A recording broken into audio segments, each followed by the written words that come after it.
Warahmatullahi wabarakatuh. Alhamdulillahi hamdan katsiran tayyiban mubarakan fihi kama yuhibbu rabbuna wa yardah. Asyhadu an la ilaha illallah wahdahu la syarikalah wa asyhadu anna Muhammadan abduhu wa rasuluhu sallallahu alaihi wa ala alihi wa sahbihi wasallam. Qala rabbuna subhanahu wa ta'ala ya ayyuhalladzina amanu taqullaha haqqa tuqatih wa la tamutunna illa wa antum muslimun amma ba'd. Pertama, mari kita bersyukur kepada Allah Subhanahu wa taala atas nikmatnya kepada kita semua di malam hari ini, malam yang cerah insyaallah. Allah Subhanahu wa taala memberikan taufik kepada kita semua untuk berkumpul di musalla Hafayu dalam rangka untuk melanjutkan kajian kita, kajian sirah dari kitab Raudhatul Anwar fi Sirati Nabil Mukhtar yang ditulis oleh Syekh Safiyur Rahman Al-Mubarakfuri rahimahullahu taala. Dan buku ini insyaallah akan sedikit memberikan gambaran kepada kita bagaimana perjuangan kehidupan Nabi alaihi salatu wasallam sebagai uswah kita, contoh kita, ya, contoh yang baik yang layak kita contoh beliau dalam berbagai aspek kehidupan beliau, amalan-amalan beliau. Dan insyaallah pada malam hari ini kita akan melanjutkan pembahasan dari pembahasan tentang Harbul Fijar. Taib. Ya, ini setelah pembahasan sebelumnya ketika Nabi alaihissalam berumur berapa? 12 tahun ya, beliau ikut dengan pamannya untuk melakukan perjalanan dagang ke negeri Syam. Ke negeri Syam. Taib. Ala kulli hal ada kejadian mereka bertemu dengan seorang pendeta ya yang mengabarkan tentang tanda-tanda kenabian pada diri Nabi alaihi salatu wasallam. Taib. Jadi langsung sinya pindah ke umur 20 tahun. Dari umur 12 pindah ke 20 tahun. Berarti berapa tahun yang hilang? 8 tahun ya. Yang 8 tahunnya nggak dibahas. Taib ya. Dibahas nanti lama ya. Jadi langsung pindah ke umur 20 tahun. Jadi bahasanya itu 20 tahun kemudian gitu atau 8 tahun kemudian. Taib. Sekarang kita masuk ke harful fijar. Man yaqra? Siapa baca? Ayo, tafadhol.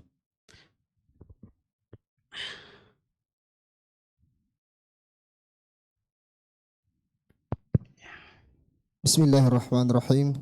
Ahsanallahu ilaikum. Qala al-musannif rahimahullahu ta'ala harbul fijar. Wa hina kana umruhu sallallahu alaihi wasallam 20 sanah. Waqa'at fi suqi uqadhin harbu baina qabaili harbun baina qabaili Quraisyin wa kinanatin min wa kinanata min jihatin wa baina qabaili Qais Ailan min jihati ukhra. Min jihatin Ukhra. Taib. Dia na'at man'ud ya. Jihatin ukhra. Taib, lanjut. Ishtadda fihal ba'su wa qutila adadun minal fariqain thumma istalahu ala an yahsu qatalal fariqain faman wajada qatlahu aktharu akhadha diyataz zaidi Taib. wa wada'u al-harba Wahadamu ma waqa'a bainahum minal adawati wasyarri. Taib. Ya, harbul fijar atau perang apa namanya fijar, ini ada peperangan. Ini perang pertama yang diikuti Nabi ya. Beliau belum diangkat jadi Rasul, umurnya masih 20 tahun ya. Seperti siapa? Ada umur 20 tahun di sini? Tidak ada? Hah? Antum 35 tahun ya. Ya, yang umur 20 tahun ya. Jadi sekitar itu ya. Kalau sekarang mungkin masa-masa kuliah ya. Iya, masa-masa kuliah umur 20 tahun. Jadi disebutkan haina kana umruhu sallallahu alaihi wasallam 20 sanah. Ketika umurnya Nabi sallallahu alaihi wasallam adalah 20 tahun. Ini 20 tahun ini sudah Masya Allah ya. Sudah sangat dewasa sekali orang dulu ya. Sekarang Masya Allah 40 tahun masih seperti anak-anak. Dulu itu Masya Allah ya, umur 20 tahun udah dewasa, sangat dewasa sekali ya. Umur 20 tahun itu sudah sangat dewasa. Jadi Nabi SAW di umur 20 tahun itu udah dewasa. Nah, sehingga apa yang terjadi waktu itu? Waqa'at fi suki ukadzin harbun baina qabaili Quraisyin wa Kinanatin min jihatin. Terjadilah perang. Ya, waktu itu terjadilah perang di pasar Ukad. Ada pasar yang terkenal di apa namanya? Di Madinah, di Mekah ya, pasar Ukad.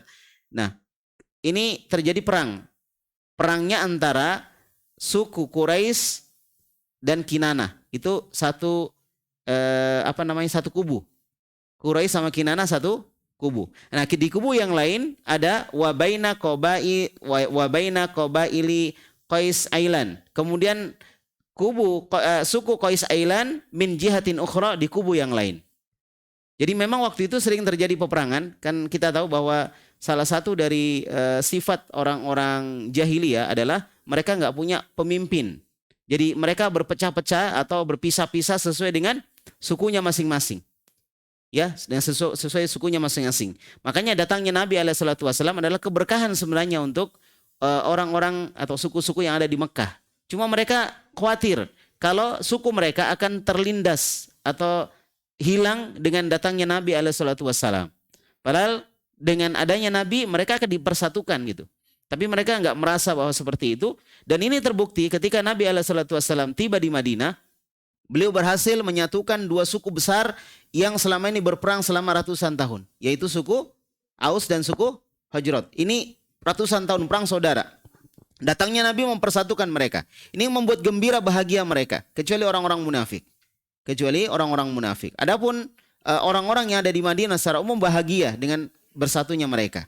Nah, ini yang tidak dipahami oleh orang-orang Mekah saat itu, ya, karena memang kehidupan dari suku-suku yang ada di Mekah itu berpisah-pisah.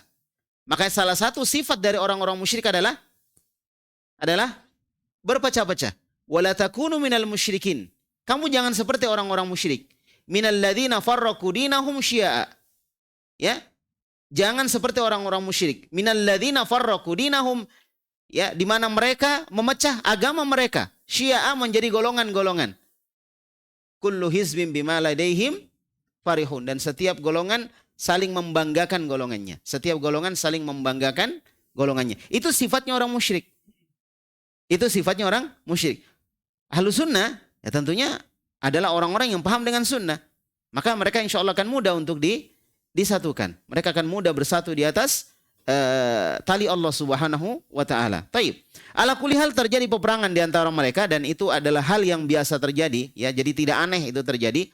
Kemudian disebutkan ishtadda fiha al-ba'su. Perang itu terjadi sangat dahsyat sekali. Jadi mungkin sebelumnya ada perang juga di antara beberapa suku tapi biasa. Ini peperangan yang sangat dahsyat sekali. Karena ini dua suku gabung. Quraisy saja gabung ya. Quraisy enggak sendirian. Sama siapa Quraisy? Quraisy sama siapa? Ya, sama Kinana, Bani Kinana, dari suku Kinana. Kemudian Qais Ailan di suku yang lain. Terjadilah peperangan. Wa qutila adadun minal fariqain. Kemudian terbunuhlah sejumlah pasukan di antara kedua kubu. Nah, terbunuh. Jelas namanya perang masih terbunuh ya. Kalau tertidur berarti kemah ya. Kalau perang itu pasti terbunuh. Terbunuhlah mereka beberapa orang di antara dua kubu. Masing-masing kubu itu ada beberapa pasukan, beberapa orang yang terbunuh. Di kubu yang satu lagi seperti itu. Ya, tapi ini perang nggak membawa penyelesaian. Maka apa yang mereka lakukan? Tsummastalahu, kemudian mereka pun berdamai. Ya udah damai aja, selesai. Gitu biasa perang damai. Tapi sudah damai nanti perang lagi gitu. Sering terjadi seperti itu di kalangan orang-orang kafir jahiliyah di zaman sebelum diutusnya Nabi menjadi seorang rasul. Taib. Tsummastalahu, kemudian mereka pun berdamai ala ayyuhsu qatla al-fariqain. Tapi dengan syarat mereka menghitung orang-orang yang terbunuh, pasukan yang terbunuh dari masing-masing kubu. Dihitung berapa orang. Nah, ini sebulan 100 orang, ini 150 orang misalnya. Dihitung semuanya. Faman wajada qatlahu aktsara, siapa yang mendapati pasukan yang dibunuh anggotanya itu lebih banyak akhadha diyataz zaid, maka dia mengambil upeti. Mengambil apa? Diat ya, upeti atau mengambil tebusan. Gitu ya, mengambil tebusan. Jadi misalnya di suku Quraisy sama sahabat Kinanah ada 50 orang terbunuh. Ya, kemudian di suku Qais Ailan ada 51 orang. Nah, berarti lebihnya berapa? 1. Yang 1 orang ini nanti dapat tebusan.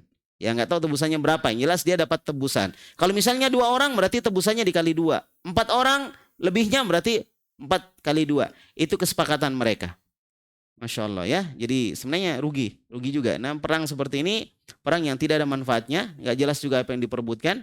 Ya, istilahnya yang menang jadi arang, apa ya? Yang menang jadi apa? Arang. Yang kalah jadi pengalaman kalian perang ya. Ya gitulah, perang yang tidak ada manfaatnya. Ya, yang menang jadi arang, yang kalah jadi abu. Jadi ya, hangus semua, nggak membawa manfaat sedikit pun. Ya, tidak membawa manfaat sedikit pun. Karena peperangan itu nggak ada manfaatnya. Kecuali ketika peperangan tersebut ya adalah untuk ilahi kalimatillah, untuk mengangkat apa?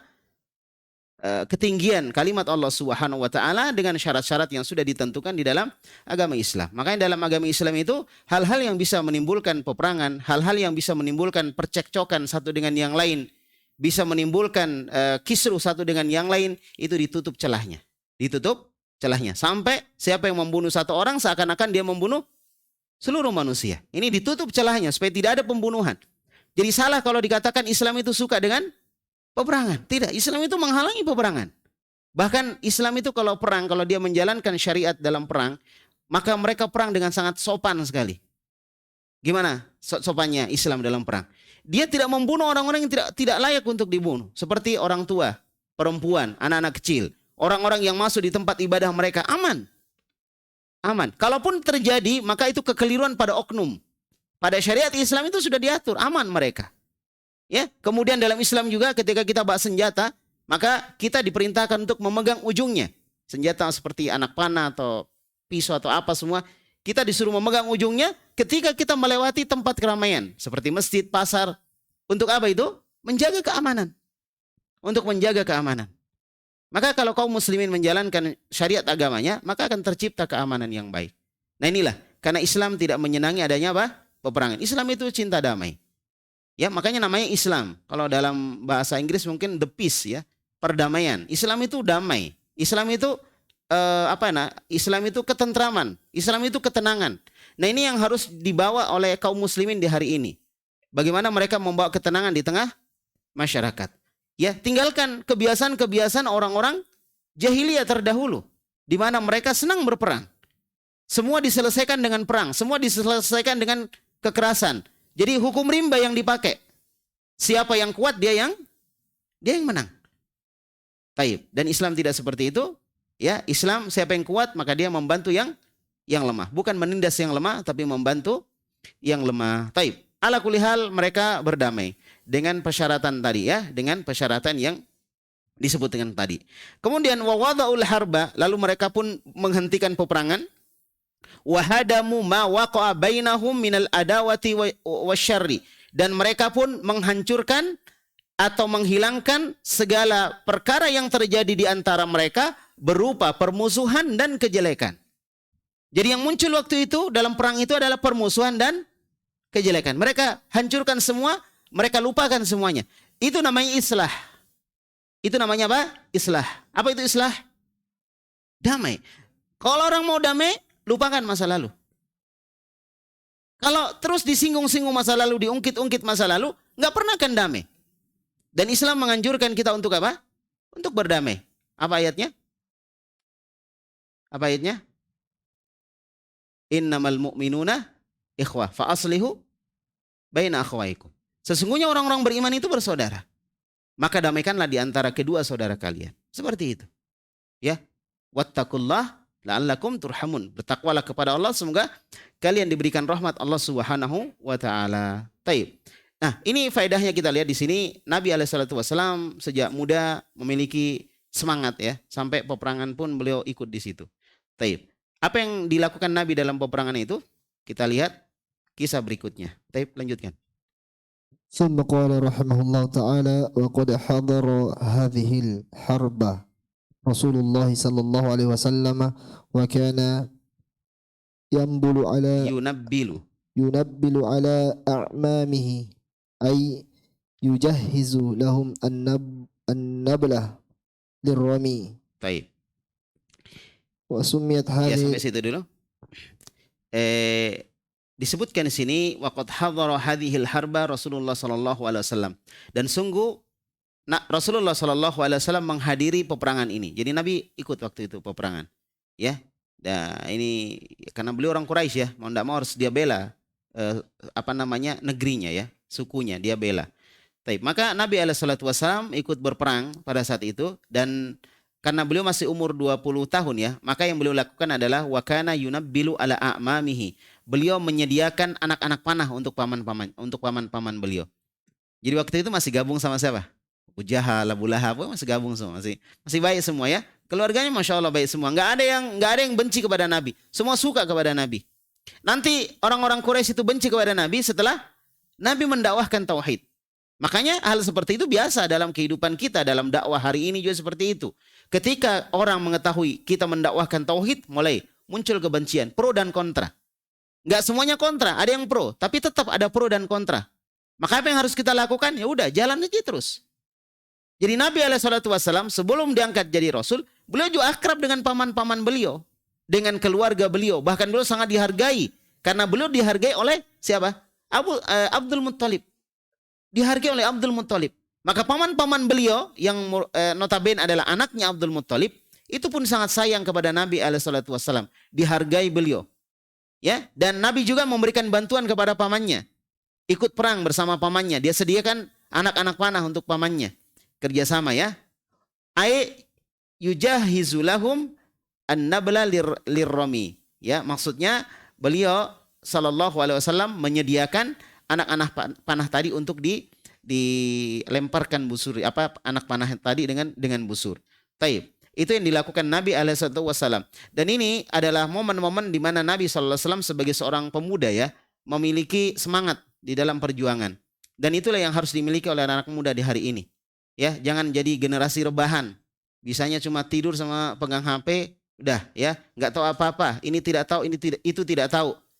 Ya, anak muda harus banyak yang dia tahu. Terutama hal-hal yang memang dibutuhkan pada saat itu.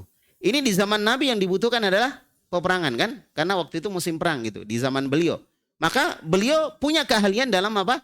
Di dalam ikut peperangan tadi. Paling tidak menyediakan anak-anak panah, membantu. Inilah harusnya anak muda. Bagaimana anak muda bisa membantu orang-orang tua? Di dalam apa? Di dalam berdakwah, di dalam melakukan kebaikan. Maka anak muda sekarang harus punya skill. Ya, jadi jangan dipikir Islam tidak mengajarkan skill. Nabi sejak umur 20 tahun punya skill. Beliau menyediakan anak panah itu harus ada skill. Kalau nggak ada skill, nanti salah. Ya, bukan anak panah disediakan. Anaknya disediakan, panahnya nggak ada. Ya, jadi dia punya skill ini menunjukkan. Berarti seorang anak muda harus punya apa? Skill. Antum punya skill apa?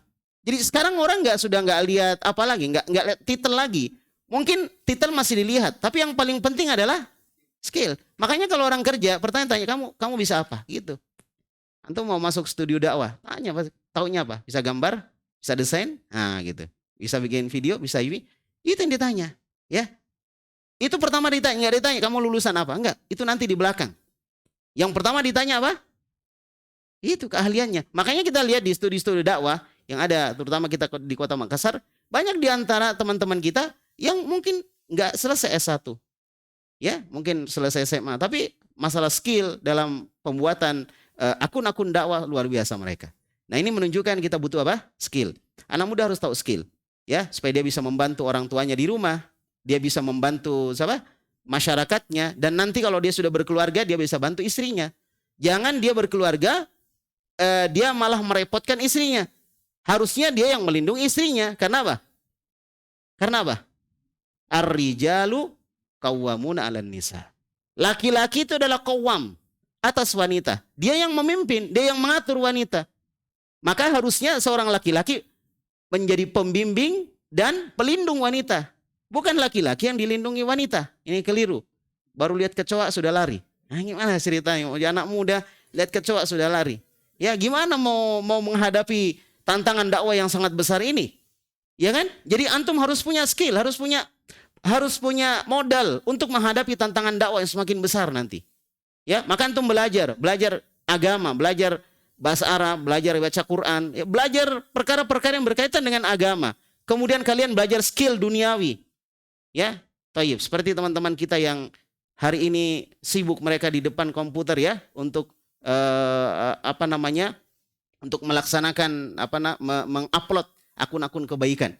Kalau itu nggak ada, maka akun-akun kejelekan akan semakin besar. Jadi kita nggak bisa menghilangkan akun kejelekan, nggak bisa, sulit. Ya, uploadan yang sifatnya negatif, ya, membuat kebencian ya masyarakat kepada pemerintah misalnya, itu sulit untuk kita hilangkan. Tapi paling tidak kita bisa imbangi gitu. Kita bisa imbangi dengan uploadan yang baik, yang bertentangan dengan ini. Yang satu mengajak untuk benci kepada pemerintah, yang satu ngajak untuk apa? Cinta kepada pemerintah, mendoakan pemerintah, mendukung program kebaikan mereka, dan lain sebagainya. Taib. Ala kulli hal, Nabi SAW adalah seorang pemuda yang berperan, bukan baperan. Insyaallah nanti dibahas di tempat yang lain. Taib, kita lanjutkan sekarang. Ayo. وسميت هذه الحرب بحرب الفجار لأنهم انتهكوا فيها حرمة حرم مكة والشهر الحرام والفجار 4 كل في سنة. Sampai situ dulu. Kita tadi belum sebut ini perang apa ya. Sekarang baru disebut oleh Syekh. Wasumiyat hadhil harbu biharfil fijar. Dinamakan perang ini dengan perang fijar. Perang apa? Fijar. Li'annahum intahaku fiha hurmata harami makkata wa syahril haram. Ya, disebut dengan perang fijar. Perang fijar. Kenapa? Pada waktu itu terjadi pelanggaran terhadap kesucian tanah haram, yaitu Mekah, dan terjadi pelanggaran terhadap bulan haram. Bulan haram nggak boleh orang melakukan kezaliman ya di situ, dilanggar. Nah, tentunya orang-orang Quraisy sebagai suku yang memegang tampuk kepemimpinan ataupun menjaga kemaslahatan Ka'bah, maka mereka melawan adanya pelanggaran-pelanggaran tersebut. Jadi Nabi berada di pihak yang apa? Yang benar. Nabi berada di pihak yang benar. Dan Allah Subhanahu wa taala senantiasa menjaga Nabi kita sejak beliau kecil, dijaga agar beliau tidak masuk dalam maksiat. Nabi sejak kecil enggak senang dengan kesyirikan. Di waktu itu tersebar kesyirikan kan di zaman Nabi sejak kecil. Jadi hari-harinya Nabi itu melihat kesyirikan di mana-mana. Banyak kesyirikan terjadi. Bahkan di keluarga beliau budaya kesyirikan sudah menyebar. Tapi Allah Subhanahu wa taala menjaga Nabi Muhammad SAW supaya beliau terhindar dari kesyirikan. Terhindar dari kesyirikan. Bahkan musik ya. Waktu itu sudah ada musik di zaman itu. Sudah ada musik, sudah ada lagu-lagu dan seterusnya. Dan itu biasanya kalau ada pernikahan mereka adakan seperti itu. Ya. Nah, tapi Allah Subhanahu wa taala disebutkan di beberapa riwayat, Allah Subhanahu wa taala ketika Nabi datang di peringatan atau di perayaan-perayaan pernikahan, Allah menjadikan Nabi itu mengantuk dan tertidur dan tidak melihat yang kemaksiatan yang ada di depannya. Itulah cara Allah Subhanahu wa taala menjaga Nabi kita Muhammad alaihi salatu wasallam. Artinya apa? Artinya seorang ketika ingin diberikan oleh Allah hidayah, ingin diberikan oleh Allah kebaikan, ingin ditunjukkan kepada jalan yang lurus, maka dia harus punya persiapan secara batin.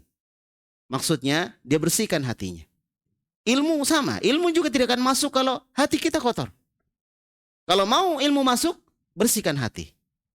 Perbaiki niat, bersihkan hati, tinggalkan maksiat. Ibadah kita mudah dilakukan kalau kita jauh dari maksiat. Tapi kalau kita dekat dengan maksiat, maka ibadah sulit untuk dilakukan. Itulah persiapan batin Nabi sejak kecil diberikan hidayah oleh Allah Subhanahu wa taala. Ala kulli hal, Nabi kita Muhammad alaihi salatu wassalam senantiasa berada di dalam posisi-posisi kebaikan. Jadi waktu itu orang-orang Quraisy berada di dalam posisi membela kehormatan kota Mekah. membela kehormatan haram, ya, di Mekah. Membela kehormatan bulan haram, ya, bulan Muharram, di mana tidak boleh melakukan kezaliman. Ini yang dilakukan oleh orang-orang Quraisy pada saat itu, dan Nabi SAW membantu. Nah, disebutlah dia perang apa tadi? Perang Fijar. Terjadi pelanggaran terhadap tanah haram Mekah dan juga pelanggaran terhadap bulan Muharram. Taib. Dilanjutkan lagi. Wal fijaru arba'ah. ثم قال الشيخ رحمه الله تعالى والفجار أربعة كل في سنة وهذه آخرها وانتهت الثلاثة الأولى بعد خصام واشتجار طفيف ولم يقع القتال إلا في الرابعة فقط. Illa fi rabi'i faqat. Taib. Jadi perang ini namanya perang Fijar. Kenapa perang Fijar? Tadi sudah disebutkan alasannya. Kemudian disebutkan oleh Syekh wal fijaru arba'ah. Fijar itu, istilah Fijar itu ada, Fijar itu artinya apa Fijar? Pelanggaran gitu. Fijar artinya apa? Pelanggaran. Jadi perang Fijar itu perang dalam rangka untuk menghilangkan pelanggaran yang terjadi. Nah, Fijar ini ada 4. Ada 4. Ya, atau maksudnya adalah 4 kali terjadi.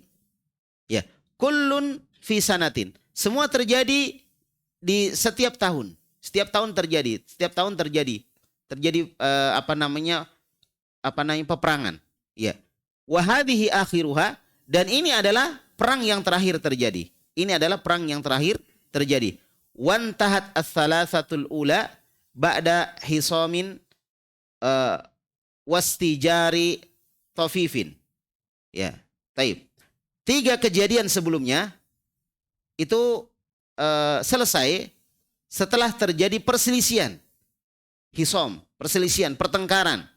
Ya, setelah terjadi perselisihan dan pertengkaran.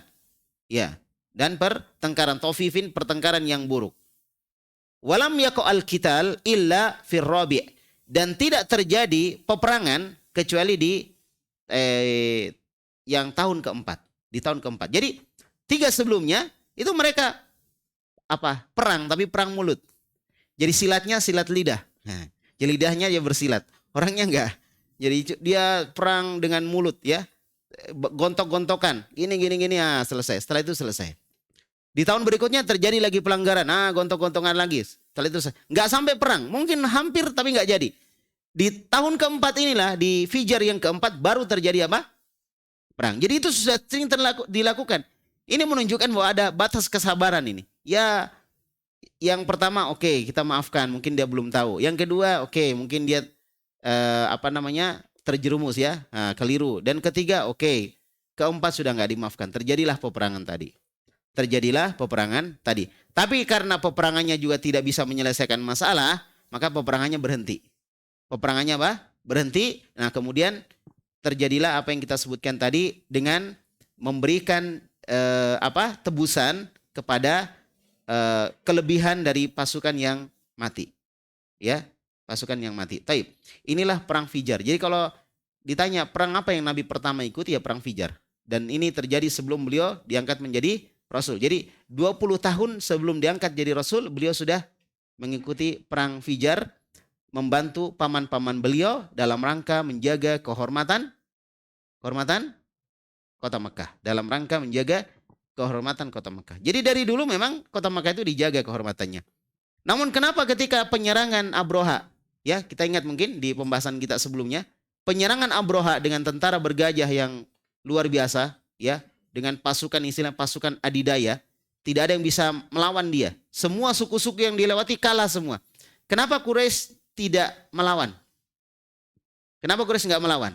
Padahal mereka kalau melihat Ka'bah atau Mekah mau dihancurkan, mau diadakan kerusakan, maka mereka adalah orang pertama yang berdiri di depan untuk melindungi Mekah dan Ka'bah. Kenapa? Yaitu tadi, karena mereka terlalu kuat. Satu. Yang kedua, mereka yakin, termasuk kata Abdul Muthalib, dia yakin bahwa ini Ka'bah ada yang punya. Ya, yang punya nanti dia yang akan menjaga sendiri, karena kita sudah nggak bisa lagi menjaga. Ya, ini namanya mengambil mudarat yang paling kecil ketika ketemu dua mudarat. Ini sudah diterapkan kaidahnya. Belum ada namanya waktu itu. Sudah diterapkan kaidahnya. Mereka mengambil mudarat paling kecil. Karena kalau mereka melawan, pasti kalah.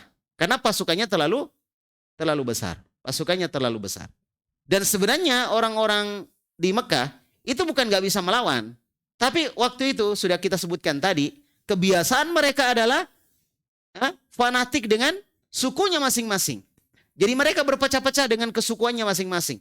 Inilah yang membuat mereka tidak kuat. Ini membuat mereka tidak kuat. Maka setelah Nabi SAW di Madinah, kemudian Fathul Mekah, di Mekah lagi beliau, maka Islam menjadi kuat dan sulit untuk dikalahkan. Sampai dua negara adidaya seperti Romawi dan Persia, mereka kuasai. Ya, Romawi dan Persia. Kalau sekarang istilah Amerika ya, negara adidaya. Dulu itu Persia, Romawi negara paling kuat. Itu mereka bisa kuasai. Ini menunjukkan kekuatan kaum muslimin terletak ketika mereka mau bersatu. Wa'tasimu bihablillahi jami'a wa la tafarraqu. Hendaklah kalian berpegang dengan tali Allah, jangan berpecah-pecah. Ya, inilah yang membuat kekuatan kaum muslimin.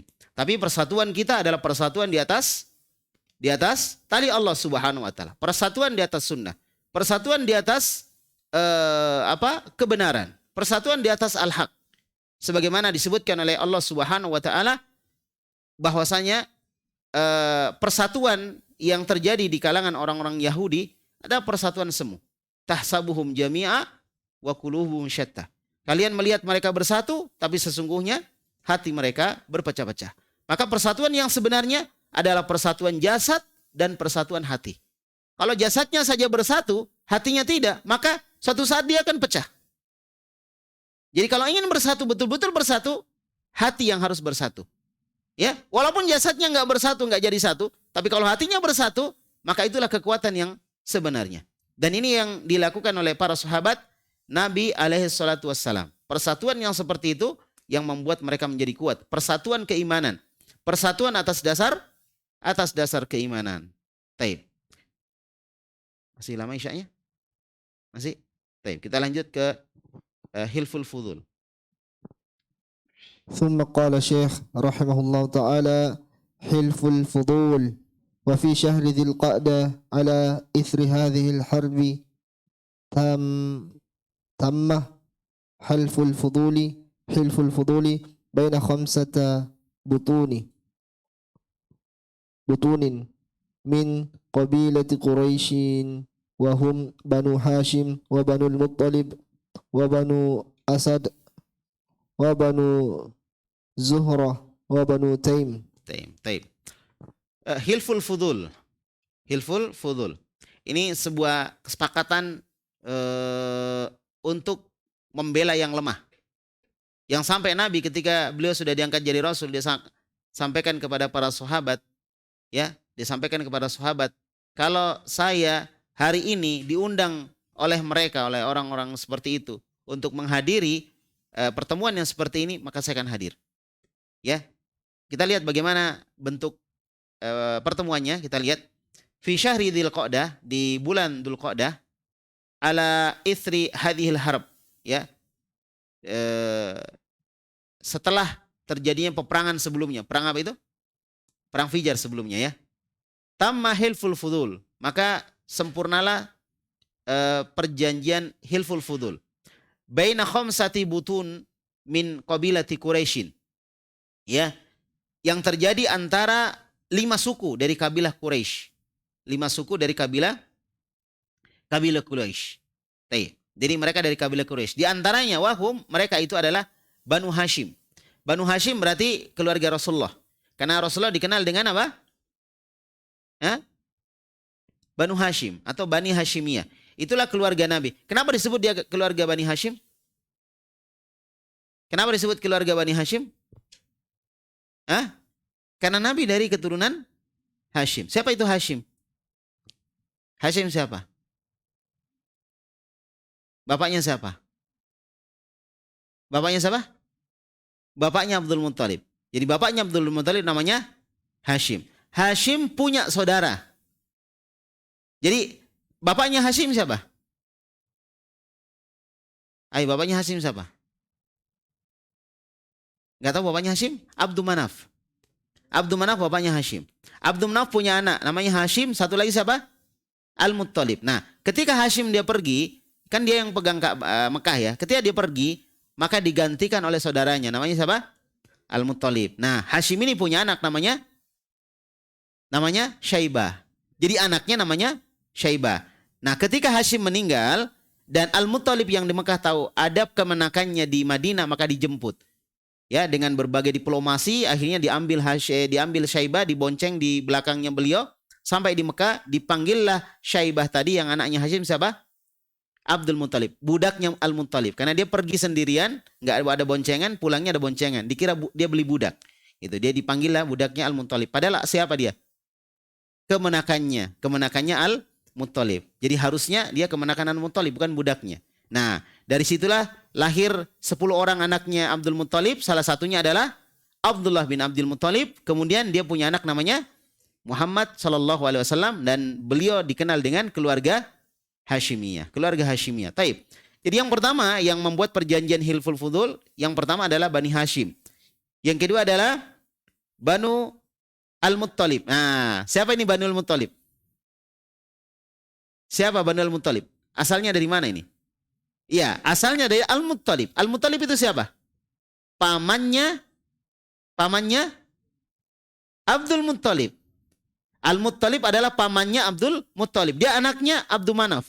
Jadi Abdul Manaf punya anak Hashim sama Al-Muttalib. Seperti ya, dia punya Al-Muttalib sama Hashim. Nah, yang jalurnya Hashim disebut Banu Hashimiyah. Yang ke jalurnya Al-Muttalib disebut dengan Banu Al-Muttalib. Nah, Imam Syafi'i itu adalah sukunya suku Quraisy. Sukunya suku Quraisy dari jalurnya Al-Muttalib, bukan jalurnya Hashim. Jadi beliau bukan keturunan Rasulullah, bukan. Tapi beliau dari keturunan keluarga Rasulullah, yaitu dari keturunan siapa? Al-Muttalib, bukan dari jalurnya siapa? Hashim. Nanti ketemunya di Abu Manaf dan seterusnya sampai ke atas sama dengan nasabnya Rasulullah sallallahu alaihi wa ala alihi wasallam. Taib. Banu Hashim, Banu Al-Muttalib, kemudian Banu Asad, Banu Zuhrah, dan terakhir adalah Banu Taim. Ada 5 suku yang waktu itu berkumpul dalam rangka untuk membuat perjanjian. Taib. Kemudian dilanjut lagi. Thumma wa sababuhu anna rajulan min Zabidi jaa bisi'latin. Dari apa? Rajulan min Zubaid. Min Zubaidin jaa bisi'latin ila Makkah fashtaraha minhu Al-As ibn Wa'il As-Sahmi wa habas anhu haqqahu fasta'da alaihi bi Bani Abdiddar wa Bani Makhzum wa Bani Jamh wa Bani Sahim wa Bani Adi falam yaktarithu lahu fa'ala Jabal Abi. Ya, sampai situ dulu. Kenapa terjadi perjanjian ini? Sebabnya adalah sababuhu anna rajulan min Zubaidin, bahwa ada seorang laki-laki dari Az-Zubaid, ya. Taib, nama sebuah suku Bani Zubaid. Ya. Itu datang bisil atin ila Makkah. Dia datang ke Makkah dengan bawa barang. Jadi di Makkah itu seperti kota yang orang dari mana-mana itu datang ke situ. Daerah transit atau daerah tujuan perdagangan dan lain sebagainya. Maka salah seorang dari Bani Zubaid datang ke mana? Ke Mekah. Dia bawa barang. Mau apa bawa barang? Mau pindah rumah? Bukan. Dia mau apa? Ya, dia mau berdagang. Jadi orang-orang dari luar ketika ke Mekah, dia berdagang. Kalau dagangannya udah habis, maka dia beli barang di Mekah, dia bawa ke kampungnya. Itu juga yang dilakukan oleh orang Mekah. Dia bawa barang dari Mekah keluar, setelah dijual di sana, nanti dia beli barang lagi gitu. Bawa lagi ke Mekah, kemudian dia jual. Begitulah cara mereka dulu jual beli. Ya, apakah mereka pakai sistem barter? Barter? Tukar barang atau mereka dengan uang. Baik. Nah, seperti itu. Jadi ada seorang laki-laki datang ke Mekah membawa barang. Fashtaraha minhu Al-As ibn Wa'il As-Sahmi, ya, atau As-Sahmi. Kemudian Barang itu dibeli oleh Al-As. Al-As ini ingat baik-baik namanya. Nanti kita akan ketemu lagi dengan orang ini. Ya, Al-As Ibnu Wa'il As-Sahami, itu nama orangnya. Dia yang beli barang, berarti dia pembeli. Penjualnya siapa? Seorang laki-laki dari Bani Zubaid, itu yang penjualnya. Oke, kamu bawa barang, saya beli. Udah, dibeli. Wahabasa anhu haqqahu.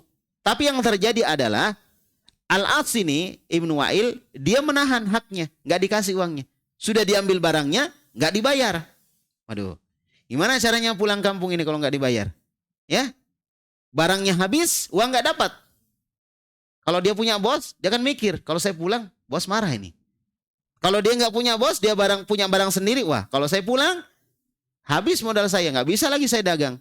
Nah, intinya barang yang diambil oleh Al-As itu sangat berarti bagi siapa? Bagi laki-laki ini. Sangat berarti bagi dia. Baru dia nggak dikasih uangnya. Ya, fasta'adda alaihi bibani Abdiddar. Fasta'adda alaihi bibani Abdiddar. Ya, maka orang dari Bani Zubaid ini minta tolong. Dia minta tolong kepada Bani Abdiddar. Kemudian minta tolong lagi kepada Bani Mahzum. Jadi banyak, dia beberapa suku-suku diminta tolong. Minta tolong lagi kepada Bani Zamah, ya. Minta tolong lagi kepada Bani Saham, kepada Bani Adi. Semua dimintai tolong, suku-suku tadi. Kalau minta tolong kepada satu orang, itu sulit untuk dia dibantu. Karena ini siapa? Al-As punya pengaruh. Gak mungkin dia menahan kalau dia gak punya pengaruh. Jadi apa yang kita sebutkan tadi dengan hukum rimba itu berjalan. Siapa yang kuat, dia yang menindas yang lemah. Itu terjadi. Nah, maka kita lihat bagaimana pengaruh dari hilful fudul ini nanti terhadap kezaliman yang terjadi di Mekah pada saat itu. Jadi kezaliman dia tahan, dan itu biasa terjadi. Siapa punya pengaruh dia tahan. Makanya tadi ketika dia minta bantuan ke beberapa suku itu nggak kasih bantuan. Ngeri juga dia, waduh, ini mau dibantu yang kita lawan ini backingnya kuat ini, ya, nggak berani dia mau lawan. Nah seperti itu. Jadi memang butuh persatuan beberapa suku ngumpul untuk mengambil haknya. Kalau sendirian nggak berani, ya mungkin ini anak pejabat ya mungkin ya, nggak berani nih atau apa ya, dia seorang anak raja atau gimana, nggak. Intinya dia punya kekuatan. Baik. Ala kulli beberapa suku tadi diminta, ternyata apa? Walam yaktarisu alahu, dan suku-suku tadi tidak memperdulikannya. Mereka tidak peduli dan mereka tidak mau membantunya. Sampai situ tadi? Baik.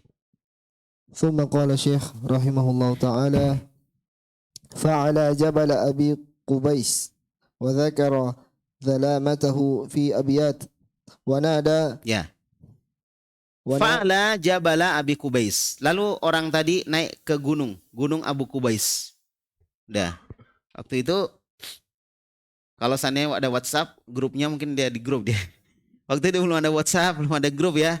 Jadi yang dilakukan orang dulu itu adalah dia naik ke atas gunung Abu Kubais. Itu yang dilakukan. Setelah itu dia mengadukan kezaliman wa dzakara dzulamatahu fi abiyatin. Dia mengadukan kezaliman dengan bait-bait syair. Jadi waktu itu kalau ada orang baca bait syair itu diperhatikan. Ya, itu diperhatikan. Jadi waktu itu bait-bait syair pengaruhnya luar biasa. Nah, setelah datang Al-Quran, nah bait-bait syair langsung hilang pengaruhnya. Maksudnya dari sisi ketidakmampuan bait syair untuk menandingi gaya bahasa Al-Quran. Dulu sebelum ada Al-Quran, bait syair itu luar biasa. Kalau ada orang sudah baca bait syair, itu pasti akan diperhatikan itu. Dan siapa yang pandai buat bait-bait syair, itu orang itu adalah orang yang terpandang.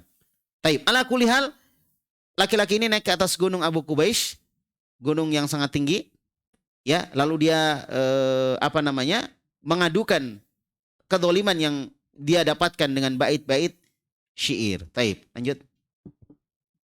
Wanada man yu'inuhu ala haqqihi. Taib. Wanada man yu'inuhu ala haqqihi. Lalu dia memanggil siapa yang bisa membantu dia untuk mengambil haknya. Taib. Lanjut. Famasya fi dzalika Az-Zubair ibnu Abdul Muttalib hatta ijtama'a ma'al ladzina madha ذكرهم في دار عبد الله بن جدعان رئيس رئيس بني تيم. Taib. Jadi dia minta tolong, siapa yang bisa bantu saya? Ini kedoliman yang saya dapatkan gini. Siapa yang bisa bantu saya? Tapi dengan bait syair ya, dengan bait syair. Ini yang menarik perhatian karena bait syair. Taib. Ya, sama dulu ya kalau dulu anak-anak muda kalau mau melamar itu pakai bait syair. Syair-syair ya, pantun-pantun gitu. Sekarang kan nggak ada ya, pokoknya silangsungan.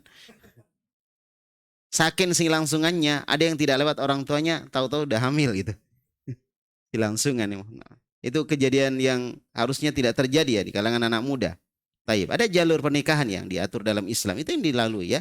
Taib. Jangan sekali-kali anakmu terpengaruh dengan apa yang kita sebutkan tadi. Jadi dulu itu rasa malu wanita-wanita dulu di Sulawesi Selatan ini, ya itu sangat tinggi sekali. Maka salah satu yang mereka pakai, dan bukan cuma di Sulawesi Selatan, di beberapa suku juga di Indonesia, salah satu yang mereka pakai adalah sindiran-sindiran syair, sindiran-sindiran syair. Taib. Ya pokoknya indah lah, ya karena rasa malu yang sangat tinggi. Nah ini juga terjadi di orang-orang Arab terdahulu, di mana bait-bait syair punya pengaruh. Taib. Ala kulli hal waktu itu pengaruh bait syair yang dibacakan atau yang dibawakan oleh orang dari Bani Zubayt ini itu punya pengaruh. Famasya fi dzalika, pada saat itu lewatlah Az-Zubair ibnu Abdul Muttalib. Az-Zubair bin Abdul Muttalib. Ini salah seorang anak dari Abdul Muttalib. Berarti keluarga Hashimiyah juga. Keluarganya Rasulullah SAW. Az-Zubair ibnu Abdul Muttalib. Hatta ijtama alladina madha dzikruhum. Sampai berkumpul orang-orang yang sudah kita sebutkan tadi nama-namanya. Siapa saja yang berkumpul untuk bikin itu? Bani Hashim, Bani Abdul Muttalib, Bani Al-Muttalib, kemudian Bani Asad, Bani Zuhra, dan Bani Taim. Nah, itu mereka berkumpul. Mereka berkumpul. Baik, berkumpul. Ya, disebutkan Fidari Abdullah ibni Jad'an. Mereka berkumpul di rumahnya Abdullah ibnu Jad'an. Raisi Bani Taim. Dia adalah ketua apa ini? Ketua dari suku Bani Taim. Ya. Ketua dari suku Bani Taim. Untuk mengadakan apa? Pertemuan. Udah masuk Isya? Belum masuk? Belum masuk Isya ya? Berapa menit? 1 menit lagi. Iya, baca 1 menit lagi. Tafadhal. وتحالفوا وتعاقدوا على أن لا يجدوا بمكة مظلوما من أهلها أو من غيرهم إلا قاموا معه حتى ترد عليه مظلمته ثم قاموا إلى العاص بن وائل السهمي فانتزعوا منه حق الزبيدي ودفعوه إليه. Baik. Nah setelah itu wa tahalafu, kemudian mereka pun mengikrarkan perjanjian, wa ta'aqadu, mereka mengukuhkan perjanjian, ala alla yajidu bi Makkah, agar tidak lagi didapati di kota Mekah madluman min ahliha, ya, kezaliman yang dilakukan oleh penduduk Mekah, au min ghairihim, atau kezaliman yang dilakukan atau dialami oleh penduduk selain orang Mekah, illa qaumu ma'ahu, kecuali mereka akan membantu orang-orang tersebut, hatta tarudda alaihi madlamatahu, sampai mereka bisa mengembalikan apa yang kedzaliman yang diambil dari mereka. Ala kulli hal itu isi perjanjian. Jadi 5 suku tadi, 5 kabilah tadi kemudian membuat perjanjian seperti itu. Tidak boleh lagi ada kedzaliman di Mekah. Tidak boleh ada lagi orang didolimi di Mekah. Baik dia orang Mekah atau di luar Mekah, kecuali kita bantu mereka. Tsumma qamu ilal as, kemudian langsung perjanjian tadi langsung dipraktekkan. Gimana prakteknya? Mereka langsung pergi kepada siapa? Kepada Al-As ibnu Wa'il As-Sahami. Siapa Al-As tadi? Yang melakukan kedzaliman, mengambil barang dan dia tidak bayar. Seperti siapa ini? Ambil barang tidak bayar. Dia ambil barang tapi dia nggak bayar itu. Kedzaliman bukan itu? Kedzaliman. Nah, dia datangi Al-As ibnu Wa'il. Siapa yang datangi? Bukan 1 orang, tapi Langsung 5 suku yang datangi dia. Aduh, setengah mati dia kalau dia mau melawan. Mau tidak mau dia kasih. Ya. Taib. Fantaza'u minhu haqqa Zubaidi, dan mereka mengambil hak Az-Zubaidi, orang yang tadi dizalimi, fadafa'uhu ilai, dan setelah diambil haknya, diambil uangnya. Mana uang? Kamu sudah ambil barang, uangnya mana? Dikasihlah uangnya. Diambil uangnya, dikasihkan kepada siapa? Az-Zubaidi. Itulah hilful fudul. Itulah hilful fudul. Nah, kemudian yang terakhir, waqad hadara Rasulullah sallallahu alaihi wasallam hadal hilf ma'a amamihi, dan Rasulullah sallallahu alaihi wasallam menghadiri perjanjian tersebut bersama dengan paman-pamannya. Wa qala ba'da an syarafahullahu birrisalah. Dan Nabi bersabda setelah beliau diangkat jadi rasul. Apa kata beliau? Laqad syahidtu fi dari Abdullah ibni Jad'an. Sungguh aku menyaksikan di rumahnya Abdullah bin Jad'an halfan, sebuah perjanjian, kesepakatan. Ma'ahabbu anna li bihi khamrun na'am. Ya, tidak ada yang kata beliau, sungguh aku telah menyaksikan di rumahnya Abdullah bin Jad'an sebuah perjanjian, ya, sebuah perjanjian kesepakatan yang lebih aku cintai dibandingkan dengan onta merah. Walau ada abihi, seandainya mereka memanggilku, ya, taib, fil Islam, dalam kondisi aku sudah masuk Islam, la ajabtu, maka sungguh aku akan mendatanginya, aku akan memenuhi panggilannya. Kata beliau, saya sudah masuk Islam, dan seandainya dalam kondisi saya masuk Islam ini mereka panggil saya untuk urusan seperti itu, saya akan datang. Ini menunjukkan Islam punya perhatian kepada apa? Kepada apa? Upaya untuk menghilangkan kezaliman. Maka jangan melakukan kezaliman. Sebaliknya yang kita lakukan adalah bagaimana menghilangkan kezaliman. Taib, sampai sini pembahasan kita, sudah masuk waktu Isya. Insyaallah akan kita lanjutkan lagi di pembahasan setelahnya lagi, insyaallah pada pembahasan tentang hayatul amal, tentang kehidupan usaha Rasulullah sallallahu alaihi wasallam. Subhanakallahumma bihamdik, asyhadu an la ilaha illa anta, astaghfiruka wa atubu ilaik. Sallallahu ala nabiyina Muhammad wa ala alihi wasallam. Wa akhiru da'wana alhamdulillahi rabbil alamin. Assalamualaikum warahmatullahi wabarakatuh.